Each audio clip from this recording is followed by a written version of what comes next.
ಯಾರಪ್ಪ ಕಾಲಲ್ಲಿ ಅಷ್ಟೊಂದು ವಿನಯದಿಂದ ಮಾತಾಡ್ದೆ? ನಮ್ ದೊಡ್ಡ ಭವಾನಿ, ಅಮ್ಮವ್ರಿಗೆ ಅಮ್ಮ.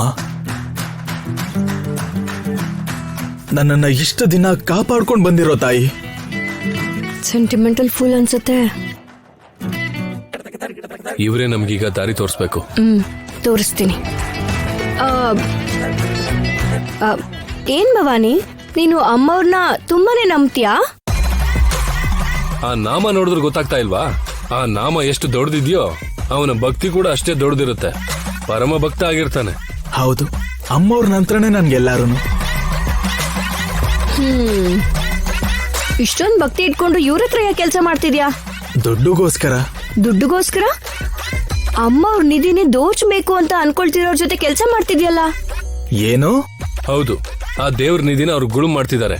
ಆ ದುಡ್ಡು ತಗೊಂಡು ಅವ್ರು ದೇಶ ಬಿಟ್ಟು ಹೋಗ್ತಾ ಇದ್ದಾರೆ.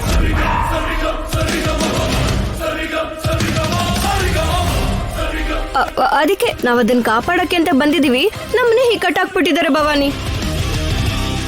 ನೀನು ಒಂದು ಚಿಕ್ಕ ಫೇವರ್ ಮಾಡ್ತೀಯ ನಂಗೆ? ನಾವು ನಿಧಿನೆಲ್ಲ ಕಾಪಾಡೋಣ. ಹಾ, ಏನ್ ಮಾಡ್ಬೇಕು? ನೀನು ನನ್ಗೆ ನಿನ್ ಫೋನ್ ಕೊಡ್ತೀಯಾ?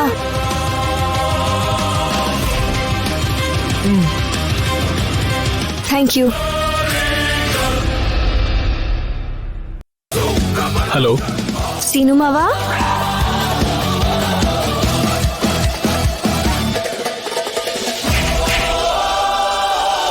ದಡ್ ನನ್ ಮಗನೇ, ನಮ್ಮ ಹತ್ರ ದುಡ್ಡು ತಗೊಂಡು ಅವ್ರಿಗೆ ಹೆಲ್ಪ್ ಮಾಡ್ತಾ ಇದ್ಯಾ? ಹೋಗೋ ಹೊರಗೆ.